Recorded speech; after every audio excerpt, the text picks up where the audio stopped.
Cher amour, je m'appelle Félix, j'ai 24 ans et je suis ton père. Ouais, ça fait bizarre un peu comme ça, pas vrai, mais aujourd'hui nous sommes le 6 juillet 2020.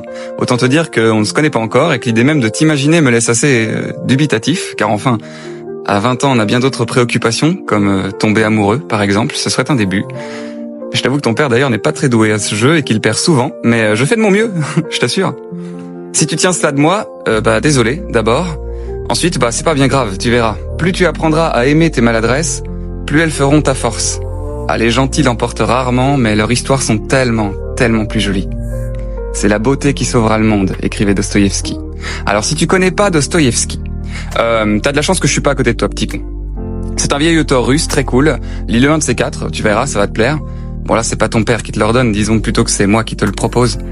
D'ailleurs, profites-en pour lire Musset, pour lire Hugo, pour lire Shakespeare, pour écouter Brel, Barbara, Mozart. Ce sont des gens qui, comme nous, rataient la vie, mais qui, armés de tendresse et de courage, ont fait du désastre de leur existence la plus magnifique des aventures.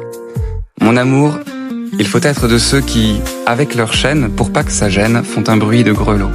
Encore une autre référence, mais cette fois-ci je te laisse chercher. Sois toujours fier de toi, peu importe comment sont les autres. Sois grand, sois digne, tendre, surtout n'aie jamais peur d'être doux et fragile. Fort ne signifie pas insensible. Laisse de côté la virilité et toutes ces autres complaisances sociales. Laisse-toi traverser par les choses. Sois à l'écoute de tes sentiments et de tes faiblesses. Y a pas de mal à trembler. Moi-même, je tremble en t'écrivant. Sois de ceux qui pleurent, de ceux qui hurlent, de ceux qui brûlent, qui fondent, qui caressent, qui s'attardent, qui se perdent. Sois de ceux qui rêvent. Le monde est pas fait pour qu'il y ait des gens conscients qu'ils vivent dedans. La vie est une expérience terrible. Le monde est injuste, froid et silencieux. C'est comme ça. Je t'ai embarqué dans une sorte de sacré bordel et t'as le droit de m'en vouloir, mais ne cède jamais au refuge de la pensée.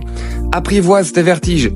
Garde tes néants précieusement dans le creux de ton estomac. Reste insatisfait. Révolte-toi sans cesse. Invente, casse, déchire, arrache. Fais surgir du ciel silencieux l'éclat de ta propre voix. Alors, j'ignore ce que je suis devenu, ce que la vie a fait de moi.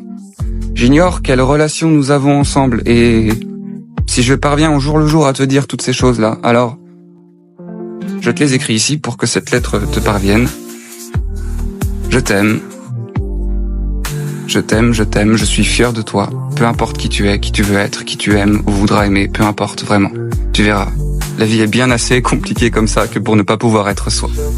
Et si je suis devenu un vieux con réac et obstiné, ce qui je ne veux pas te faire peur, mais vu notre bagage génétique a tout de même une certaine probabilité d'arriver, ne m'écoute pas. Sache qu'au fond, le jeune homme de 20 ans que je suis aujourd'hui est de ton côté. Y a pas d'adultes, y a que des enfants qui font de leur mieux, et je vais pas te mentir, je galère en vrai. Je connais pas encore ta maman, mais dis-lui que je l'aime, que je l'embrasse tendrement et que j'ai vraiment très hâte de la rencontrer. J'ignore comment nous avons décidé de t'appeler. Si tu veux savoir de mon côté, j'aimerais t'appeler Rose, si tu es une fille. C'est joli, non? J'espère que ça te plaît. Si t'es un garçon, j'avais pensé à Cyrano, mais je pense devoir faire des concessions sur celui-là. Alors avant de juger, lis la pièce, espèce d'ingrat. Tu seras le premier à râler de pas avoir été nommé comme ça, d'accord? Bon, allez, c'est pas tout ça, mais je suis quand même à la radio, va falloir que je te laisse. Oui, je sais, c'est un peu court, mais je pars pas vraiment, hein. Au moment où tu lis ces lignes, moi, je suis sans doute quelque part, là en bas, dans le salon ou dans la cuisine, en train de taper d'autres trucs sur mon clavier. Alors n'hésite jamais à venir m'interrompre et venir me parler, hein. De tout, de tes bêtises comme de tes succès.